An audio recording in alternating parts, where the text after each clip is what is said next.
we can't get it. But you see how much kidnappers are taking from victims. My thing is, government should, I think all the stakeholders should get that, and I think we get that.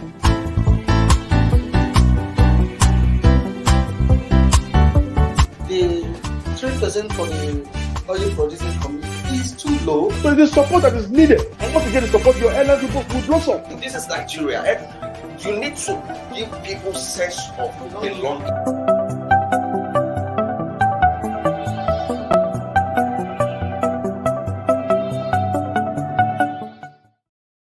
Good morning and welcome to another episode of Inside Nigeria, middle episode actually of Inside Nigeria on Leadership Television. My name is Winifred Ogoban. It's always a pleasure to host our triple cap chief, a public affairs analyst, a TV host, and a syndicated columnist. It's a pleasure. Good morning, We Nigerians. were Good morning. conspicuously absent Oh, last week. In the studio. I had to survive. You know. I understand. Actually, I should say congratulations to leadership Yes, we newspaper clocked this, 1 year on this anniversary. auspicious occasion of first anniversary of this program. It's laudable that I never knew we've been doing this for a whole year. Yeah. And thank you so much for being part of our success story. I hope to have my own goody when we finish Yes, this morning. We Because actually I missed that. we pop champagne, Yeah, I missed that. cake. I wish you have given me a soap. I would have joined virtually, at least to be part of that. Yeah. But not to worry. One love. Congratulations. Thank you so much. Thank you so much. And thank you so much for being part of it. When we are telling our success stories, you will always be part of it. For taking our time to be with us week in, week out. Thank you so much. This is Inside Nigeria. As usual, we have 4 papers for review this morning. And we have Nigeria's most influential newspaper, Leadership, Blueprint newspaper, THISDAY, and our sister publication, National Economy. And of course, we also have Daily Sun. Don't forget. We are flagging off with leadership as usual. Leadership. Aftermath of primary save APC from collapse, PNB begs aggrieved senators' orders. Aftermath of primaries save APC from collapse, PNB begs aggrieved senators' orders. Says party must not lose majority status in NAS. List for Portugal to attend UN Ocean Conference. We will still amend Electoral Act before 2023 polls. Lawan, that is Senate President. I'll take the headline story once again. Aftermath of primaries. Save APC for collapse. PNB begs aggrieved senators' orders. Says party must not lose majority status in NAS. List for Portugal to attend UN Ocean Conference.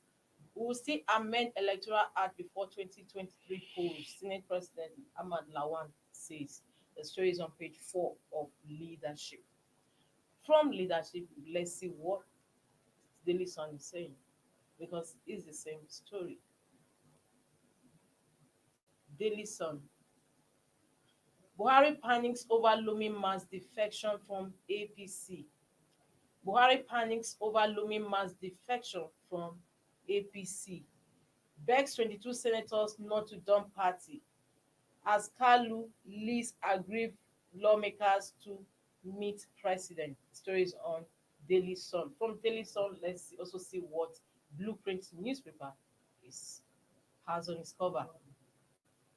Blueprint newspaper. Buhari panics over looming mass defection from APC. Begs 22 senators not to dump party.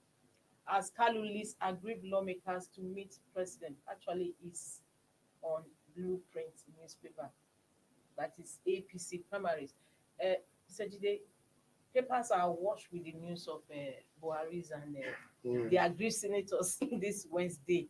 What do you have to say about that? Actually, they met yesterday where Buhari told them that not to defect from the party, and at the same time telling them that justice and fairness has to prevail.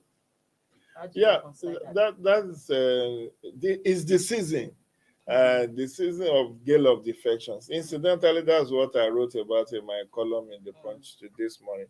And my own take is the senators should cool temper. You know, these things does happen. It's just that when it affects you, you say, oh, this is not good for democracy. When you enjoy, this is the same thing that brought APC to power. Oh, yes. In 2015. They were welcoming everyone who was defecting from ABGA, from PDP, from Labour. Everyone was welcome. That was what swelled their ranks ahead of the 2015 election. Now, what goes round comes round. I said is APC's worst nightmare now is the defections in the National Assembly. And my own appeal, which I joined the president, I didn't even know that meeting was going to hold yesterday. I didn't know. As at the time I wrote my led the 20 yes. But but you see, what they seem not to realize is that in life you win some and you lose some. And politics is a game of interest. Look, the fact that you fail to win re-election should not be end of the world for you. If you have second address, and what is your second address? In fact, your first address is what was your profession before you joined politics.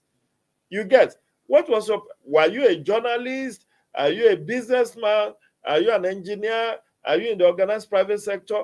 What was your first address before you joined politics? It's people who has no second address that are desperate. And I also concluded my appeal in today's my column today that look, when you lose your bid to go to parliament or to national or state assembly, it's still not the end of the road. Last week, the president nominated 7 new ministers. We have seen people who even were in Senate, they left Senate to come to be minister.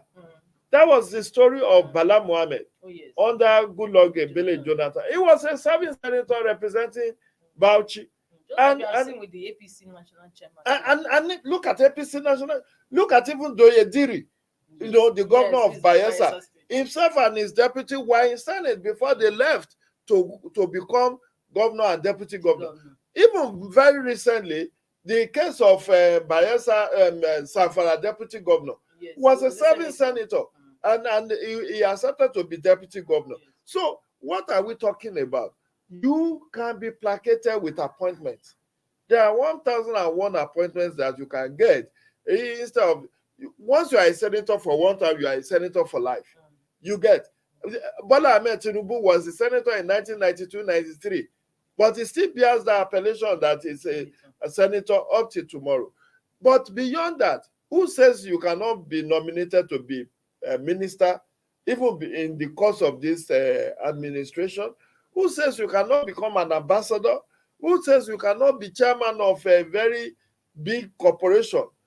The president has a lot of goodies in his bag that he can dispense, even to placate those who have lost their.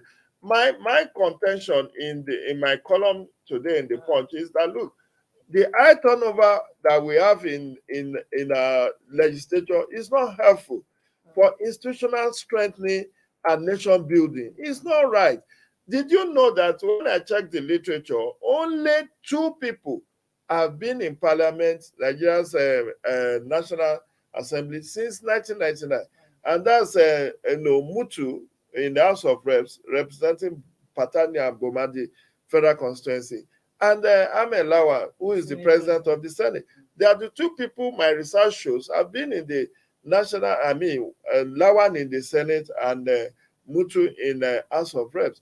But when I was researching, I discovered that in US, there was a senator who was in the US Senate for 51 years. 51 years. My research also showed that at least 10 senators in US have spent minimum of 40 years in the Senate. The US president today, Joe Biden, was in the US Senate for 36 years and 13 days. 36 years and 13 days, from 1973 to 2009. And then when in 2009, he became a vice president for another 8 years before he's now a president in his 70s. So in politics, there are plural opportunities. Don't foreclose that because you have lost your election bid, the next thing for you is to jump ship.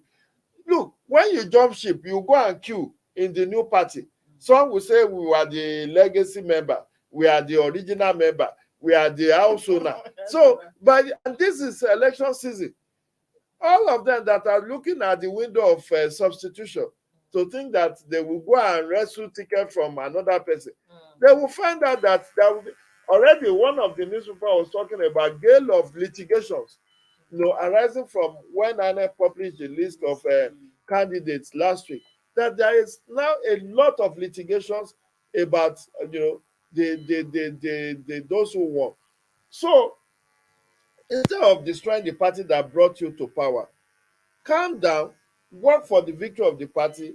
If the party is still if the party wins in 2023, you could even find yourself in the cabinet.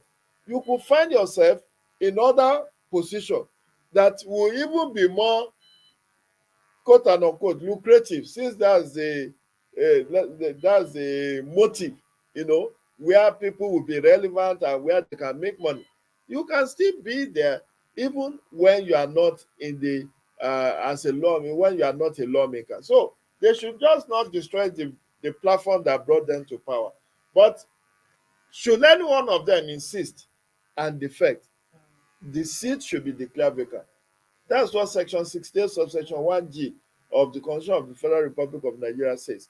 That you can only defect on the basis that there is division of faction in your party. And it's not faction or division at the world level or local government level or at the state level. It's at the national level.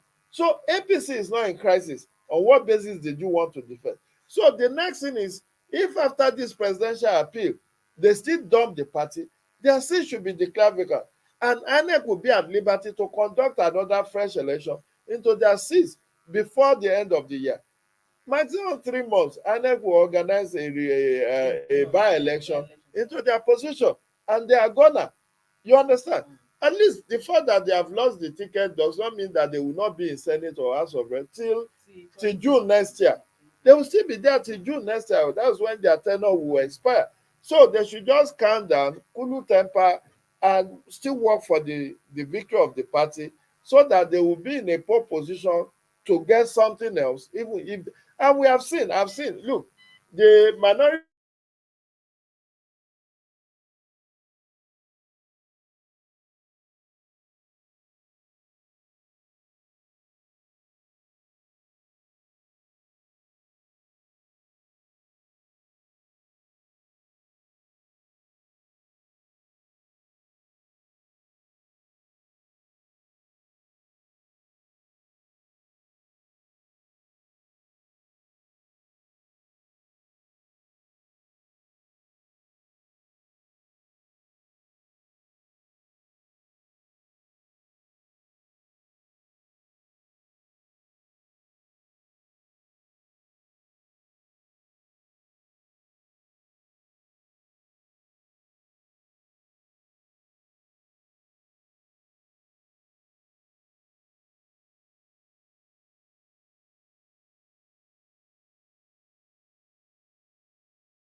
Inside Nigeria, keeping you informed on what matters.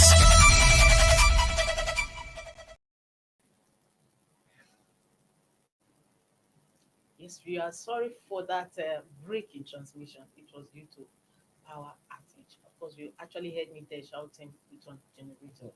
I just couldn't help it. Well, we are back now, and we have to Mr. Jide Ojo has to conclude his thought process on the leading stories on major headlines today, and that is a safe APC and Buhari begs SOS. aggrieved 22 senators. So, what do you have to say? Many Nigerians are of the opinion that most politicians have made their politics their career, and of course, they don't have any outside business outside politics. Maybe that could account for the fact that these senators are aggrieved that they couldn't win their party primaries. I don't believe so. You can't make a career of politics. You must have a second address. You must know that in every electoral contest, you don't win all the battles. I mean, the fact that for those who have even won the APC ticket, it doesn't mean all of them will win at the general election. And the fact that you defect to another party, what's the percentage of those who defect and eventually will win? It may not be up to 10% of those who will defect that will still win. And then that's why many of them, they will seize this opportunity to defect. And then when they saw that the seat is too odd for them in the party they defected to, they will come back. Again, yes. And we've seen that happen to many of these politicians. You know, they are just like nomads. We You saw know, the former Speaker of House of Reps, Tugara. yes, who defected from APC, from APC back to PDP, and then back to APC again. Even Tambuwa, even Atiku, even several of them. So, and that's why somebody will say it's just that there is no ideology. The parties have no ideology to look forward to. In US, you hardly will see people who defect. Not that there is no provision for it, but you will hardly see people who defect. Even people stand their ground as independent. You know, there's provision for independent candidacy in US. And in Senate, there could just be one independent senator, and you will be fine. But here, we are looking for where bread and butter is. Food is ready, politics is what we are playing. And so, because you fail to get the ticket. And let me examine very briefly, as I exposed in my column in the Punch today, that there are several reasons why people may not win re-election. There is issue of non-performance. If your constituents felt that you have not performed. Two, there is issue of zoning or power rotation within the state. Oh, yes. So, you know, there is, you know, if you are from the Edo North, there is Aganebode, there is Aochi, there is where is this cement, where they do cement. Okpila. Now, if the power arrangement within that senatorial district is for Aochi to produce between 2019 to 2023, then it will be the turn of Aganebode. Then it will be the turn of Ukpila. You cannot go and breach that because you want to keep yourself in the National Assemblies. So there is that power rotation agreement. Then there is also the angle of people who wants to not higher ambition. There are some senatorial and some senators who decided to go and contest for president. Oh, yes. Those who decided to go and contest for governorship. Look at the president of the Senate, Amen Lawa. He was even a frontline aspirant in the just concluded APC party primary. Had it been that, as Adama Abdullah said, that he's a consensus candidate, we will have seen him exiting. After 24 years in the Senate. So there are those people who wants to move from legislature to executive, those who want to move from State House of Assembly to Senate, like the Deputy Speaker of Lagos State House of Assembly now, Honorable Eshiloko.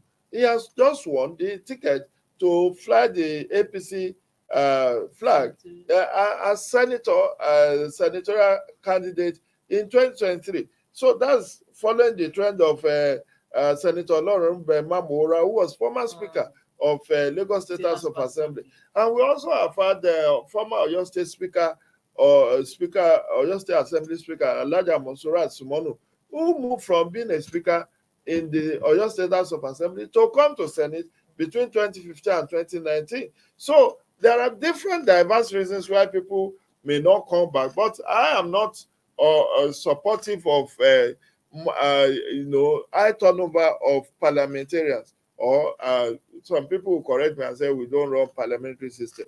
High turnover of members of the legislative and the assembly. It's not good for institutional memory.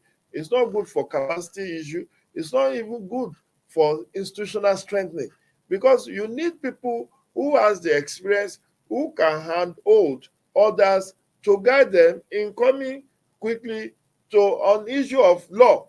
You see people say in 1999, when we were faced with this, this is how we did it. There are those who will tell you, oh, well, in 2000, we vetoed the president. They have that memory. You don't need to Google. You don't need to ask anybody. The memory is there for them. So these new fresh ones. And can guide discussions of. So it's good for institutional strengthening for us to have majority of our lawmakers returning. That is the beauty of democracy. The good news is that for unlike executive those who have even lost out in the 2023 election cycle can come back in 2027. We have seen people who was formerly in Senate, they were not re-elected. After 4 years, they will come back and they continue. There are those who are in that category that you may lose this time around, but in the next electoral cycle, you may also win. Apart from moving from legislature to executive. All right, thank you so much. Let's see Daily Sun. We want to take the second lead headline story on the cover of Daily Sun newspaper. Yes, can you scroll down? Yes, scroll down a little. The Senate, yes, can you still scroll down just a little? Senate in fresh push to amend Electoral Act. Widens judiciary probe as reps rescind move to establish Electoral Act Offences Commission. Senate in fresh push to amend Electoral Act. Widens judiciary probe as reps rescind move to establish Electoral Offences Commission. The story is on page 6. Now, we saw or we read about the Supreme Court judgment throwing out Malami's and President Muhammad Buhari's move to expunge that section 84-12, yes. 12 of the Electoral Act. So, what does that portend? But it portends separation of powers. The Supreme Court has said that the president, having appended his signature on that bill, cannot at the same time be asking that they delete a section of that bill, and that he cannot appropriate and reprobate at the same time. But that is not to say that the Senate cannot, in its own wisdom, decide to further amend the election. Recall that there is a pending issue of Section 84, sub 3 or 4, which is talking about statutory delegates, whether the statutory delegates should should have the opportunity to vote in party primaries. And the president has withheld assent on that. And that session actually did the lawmakers in, because at the end yes, it did them in because they couldn't vote for themselves during the primaries, and maybe that's why many of them didn't even get opportunity to come back to the legislature. But that contentious section 84 and 12. So does it mean that it has come to stay? For now, it has come to stay unless the National Assembly, in its own wisdom, decide to delete it. But they have voted on it to throw out the request of the president that they are not. It stays, and I feel it should stay. That's my own take. I feel that Section 84:12 is needed. How can you look at the shenanigans that was going on before the president said those who want to run for office should go and resign? Many of them, almost half of the cabinet, were aspiring for one office or the other. There are those who want to be governor. There are those who want to be president. almost about 10 of them were nursing ambition of coming to. Governor wanted Even to CBN governor wanted to. office. So it's better as a minister, you either face your job or you go resign. And look at Attorney General and Minister of Justice. Spend so much money on lobby. Those vehicles, Porsche cars that he bought for some group of people in Kebbi State. Look at how much those cars cost. You know, you want to retain your position as Attorney General and Minister of Justice. Meanwhile, you are shuttling between Abuja and Kebbi, or Benin Kebbi, you know. So, look at Amechi. For almost 3 months, Amechi was a wall. He couldn't attend to any official duties. Every day is meeting with one traditional ruler or delegate somewhere and all of that. That is distraction, needless distraction on governance. And that, to that extent, I support that anyone that is holding political office should resign at least ahead of the party primaries.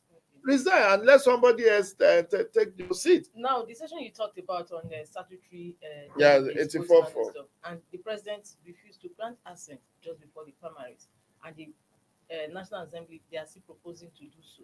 Do you also, what is going to happen with the president assent to it? The president, the House of Reps, I know. Don't need the president assent. The House of Reps was grandstanding that they were going to they were going to override the president's veto, but I don't think they will be able to do that because of the low morale in the National Assembly now, arising from many of them that are not coming back.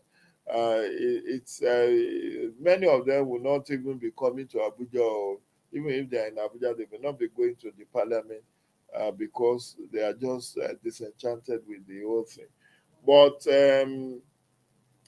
I think it's within the constitutional right and part of the legislative function to amend laws.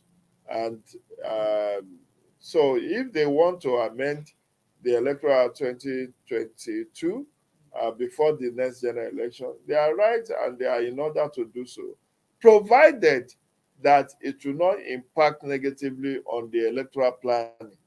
Because now the aspect that has to do with political parties are almost concluded with the party nomination put behind them, save for the window of substitution.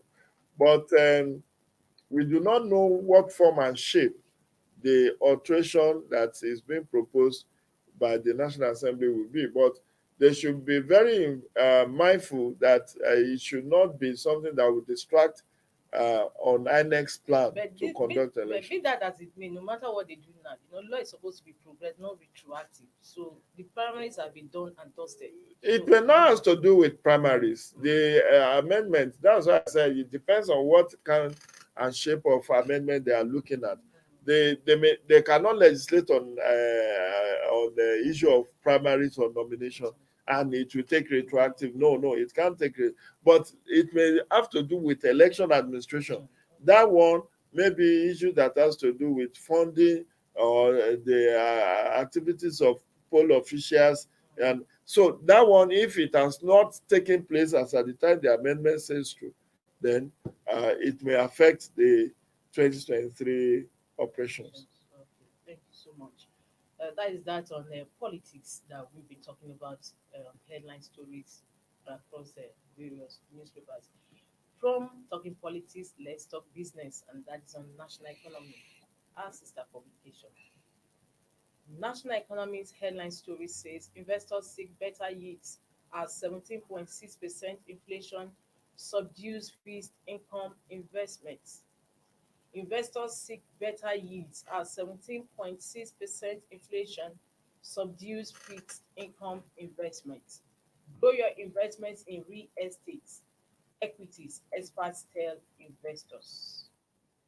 That's true. If you have fixed income investment, you may lose given the stagflation that is being experienced now.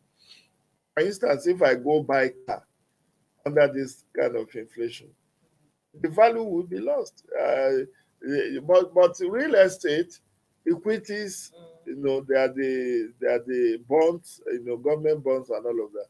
Those are the kind of things that can give you very good return on investment.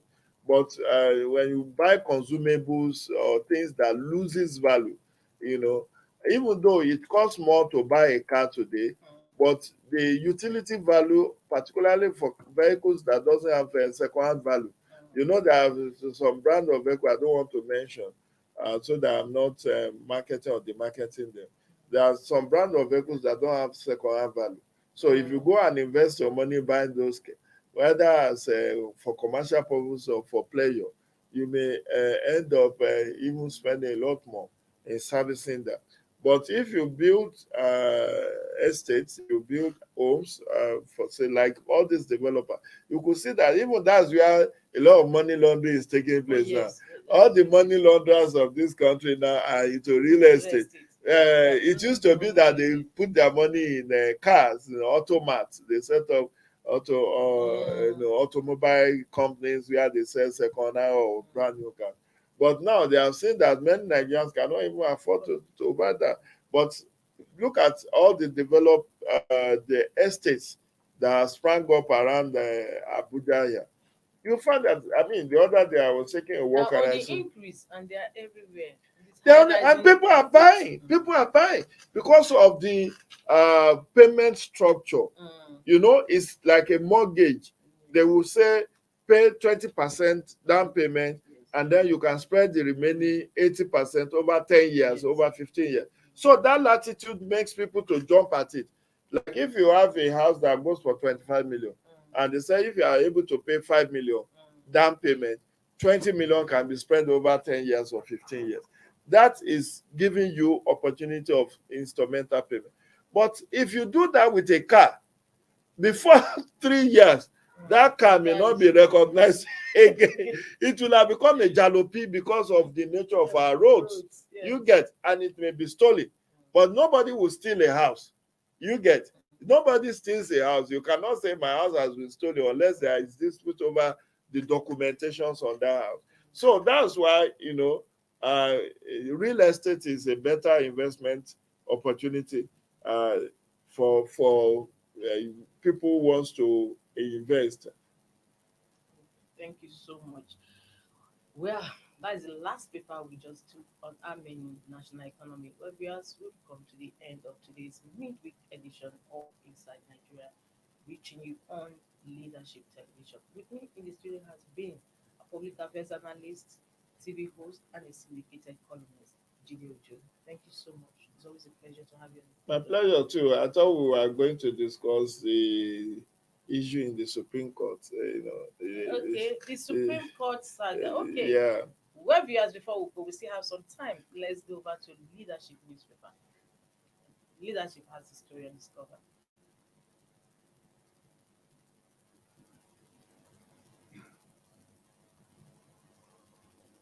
Okay. On the cover, Leadership has. Okay, we have the issue of not have, except you have a court dismisses Kanu's fresh bail application. No, And we have the issue of CJN and yes, Senate has the issue of CJN vowed to yes, go further with the probe of yes, the outgone or resigned because there is a CJN. lot of Winifred, there's a lot of stories flying around about the immediate passage, about his health status, about his families and cronies, benefiting or running the Supreme Court and all of that, which is why I am fully in support of the Senate, investigation or probe of the tenure of Justice Ibrahim Tanko Mohammed. Let them unveil the truth about what actually happened. I felt that the chief registrar of the court is the chief accounting officer. But situations where the CJN descends into the arena and is involved in, how accommodations are given to justices, how vehicles are given and all of that, and the buying of diesel, buying of that and that. Because, judiciary is said to be the last hope of the common man. And Supreme Court have had many occasions to appreciate them for judicial activism. Look at the issue we just discussed, the issue of Section 8412. They said, look, the president, you signed this bill. You have the power to withhold assent until the right thing was done.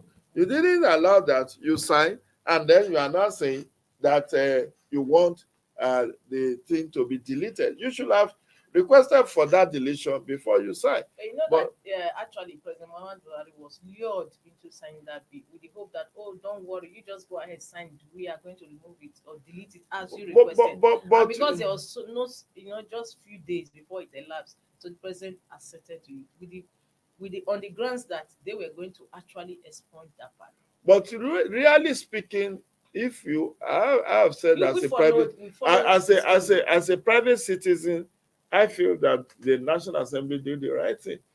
The tenure of Justice Ibrahim Tanko, Mohammed, unfortunately has come to an ignominious end, given the raging crisis in the Supreme Court, which the body of benchers have also waded into. Now the Senate, allegations of malfeasance and misappropriation. And what shocks me, one of the papers this morning was saying that he will have a severance benefit of 2.5 billion naira. Yes, that's what the severance benefit of Chief Justice of Nigeria is, 2.5 billion. That's 300% of their annual income or something. So I wouldn't know from what we have read in the paper, save for the story behind the story that is coming out about maybe the family members getting involved in what happened and all of that.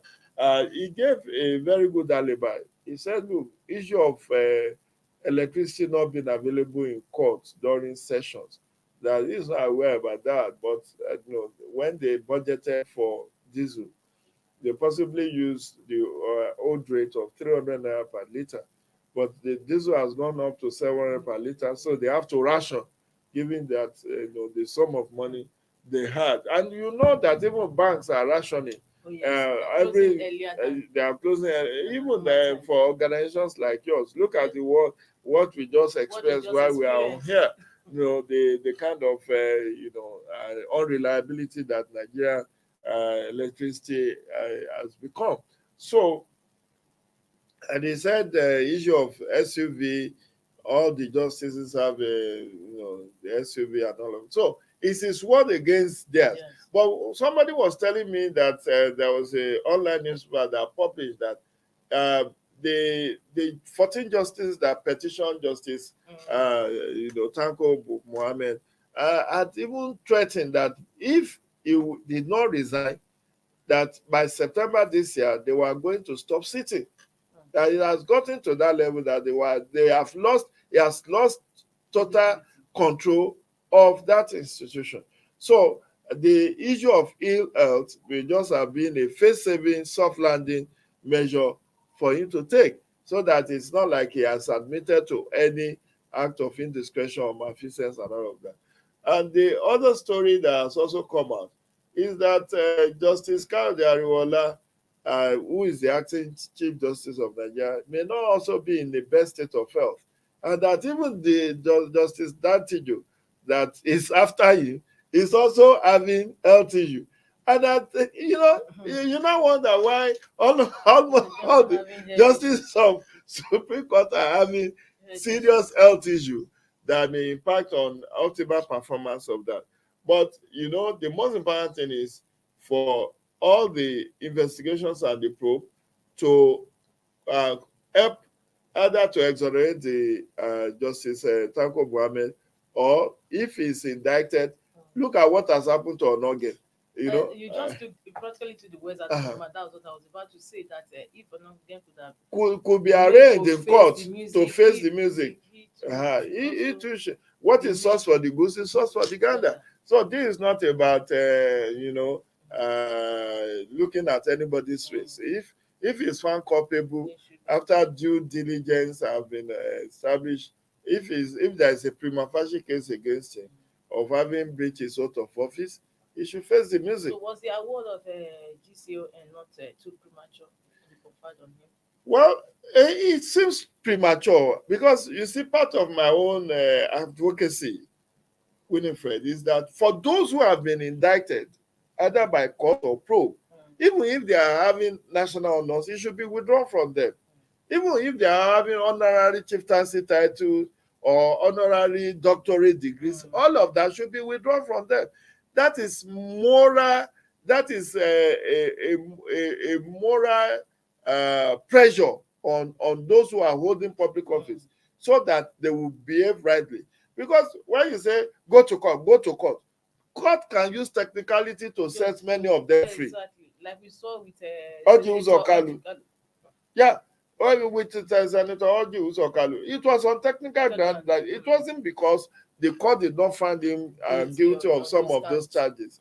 Or look at the ones that they gave state pardon, the two of them, Taraba and former governor of Plateau. So what I'm saying is that, no, not the Daria, Jolly Yami.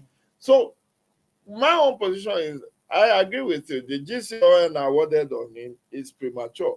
The president should have waited for the probe that was being conducted by the Senator Okoyemi Bamidele led committee of the House or of the Senate to have finished his investigation, and then NJC to have also weighed in on the matter.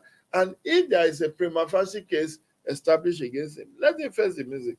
Otherwise, if he's exonerated, then it will be due for him to be accorded that honor of a Grand Commander of the Order of the Niger. But to just have awarded him marks of, okay, it's a fait accompli that this man served meritoriously. If there were no crisis leading to his exit, if it's just on account of solely ill health, maybe one would have said, okay, that's fine. The fact that somebody is ill does not mean he should not enjoy whatever is due to his office. But because that issue has not been laid to rest, that allegations and accusations that was leveled against him, to the extent that his brother Justice said by September, if he doesn't resign, because they said that even his ill letters have impacted that he could no longer write judgment. He was not in the right frame of mind to even participate in the writing of judgment. So if it has gotten to that level, but I'm not in I don't want, a man is presumed innocent until he's found guilty. So the presumption of innocence is still on the part of Justice Tanko Mohammed. But whatever it is, it's a good thing that the Senate has insisted on going ahead with the probe, and let NJC also conduct its own probe. And when whatever is concluded on, I hope it will be made public. But more importantly, as we close, is the funding of the judiciary. If you don't fund these people well, they will be prone to corruption. And a corrupt judge is worse than an armed robber. If a judge is corrupt, somebody is said to have murdered another person and he is corrupted, he will set that person free. Meanwhile, that person can go and kill many more people. So that's why, we should not encourage corruption in the judiciary. And funding of judiciary, even though it's on first line charge of the Consolidated Revenue Fund, should be increased substantially. The salaries and wages of judges should be reviewed upward. I learned in the last 10 years, their salaries has remained same. And they need to be well catered for so that they do not get inclined to soil their hands through corrupt practices. Thank you so much. Well, you just heard that talking about corrupt judge, it's a danger to the society, because if the justice is supposed to be the bastion of hope for the poor, so, and if our judge is corrupt, so what happens to the society? You can imagine. So, viewers, we can now call it a day on today's program. Don't forget, tomorrow is another day, same time, same station. I'm Winifred. Bye. Thank you for watching. For sponsorship and advert placements, please contact 080-3688-61 0858. Last Word Leadership Podcast Studio. You have the last word.